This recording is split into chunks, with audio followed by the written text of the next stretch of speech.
Eddie Guerrero, one of the greatest men to ever lace up a pair of boots and also slip that boot off to beat Kurt Angle at WrestleMania. Guerrero is most well known from his time in the big three American promotions WCW, ECW, and WWE, winning titles and inspiring the next generation of wrestlers. While we all know about his great matches with Chris Jericho and Brock Lesnar and Kurt Angle and a huge assortment of superstars of all different sizes, there's still some matches by Latino Heat you may actually not know or you probably just forgot about. So these are 5 Eddie Guerrero matches you need to watch. Number 5, Guerrero vs. Punk vs. Mysterio IWA. Most of these matches are from Guerrero's short stint on the independents after his 2001 WWF release. Happening in IWA before signing to WWE, Rey Mysterio and Eddie Guerrero, who are notorious for being underdogs, played the veterans against an upstart independent wrestler named CM Punk. A perfect combination of wrestling types, technical, high flying, and a star power, especially knowing that all 3 of these men are future WWE World Champions. Number 4, Guerrero vs. Doug Williams. Happening in FWA Frontier Wrestling Alliance in their King of England tournament, bonafide UK legend Doug Williams defeated Eddie Guerrero in the semifinals. A great brawler himself, Guerrero had no issue keeping up with the quick, hard-hitting style of Williams. In a 10-minute match, there wasn't a dull moment. Both men using a variety of submissions, top rope moves, and in-ring awareness that only can be done by those who really know what they're doing in the ring. Number 3, Guerrero vs. Loki 2001. This will actually be Guerrero's first match since leaving WWF in 2001, and it was against one of the greatest strong-style American wrestlers ever. Happening Impact Championship Wrestling, which might eventually be the next name for GFW probably. And in terms of character work, this probably wasn't the best match by Guerrero, but from an in-ring perspective, it was explosive right off the gate, even down to the point where a basic fireman's carry looked like it was like a legitimate wrestling bout. Mexican surfboards, STF, backdrop drivers, brain busters, Eddie always had a way to counter Loki's offense. Number 2, Guerrero vs. Super Crazy. Here's a fun fact if you didn't know, Eddie Guerrero wrestled on the first ever Ring of Honor show that was titled The Era of Honor. Guerrero would face former ECW and AAA star Super Crazy to crown the first ever IWA Intercontinental Champion. Guerrero would lose the match, but the match between the two showed off less of a high-flying luchador masterpiece, but more like a brawl between the two, including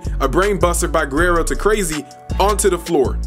Oh my god. A great match to put on the first show in Ring of Honor history. Number 1, Eddie vs. Benoit Vengeance. Here's something else that you might have not known or just completely forgot. When the US Championship was reinstated in WWE, Eddie Guerrero was actually the first champion. Happening on the Vengeance 2003 card featuring the likes of Kurt Angle vs. Brock Lesnar vs. Big Show for the WWE Championship, alongside The Undertaker vs. John Cena. Guerrero vs. Benoit wasn't just the longest match on the card, but to no one's surprise was also the best wrestled match. The future world title winners of WrestleMania 20 proved in the ring they were the next superstars like Bret and Shawn, who didn't need giant gorilla man looking muscles to be able to be one of the most beloved baby faces or one of the most despised heels, as well as put on a great match as well. A great match in itself would actually end with Rhino actually hitting Benoit with a gore out of nowhere, leading to Guerrero hitting a frog splash, picking up the scraps of Benoit, and also picking up the United States Championship. But yeah guys, that's a video if you really enjoyed. Tell me in the comments down below, what's your favorite Eddie Guerrero match of all time? If it came from WWE, WCW, ECW, anywhere in the world. But make sure to like, comment, share, and always subscribe, and we out here.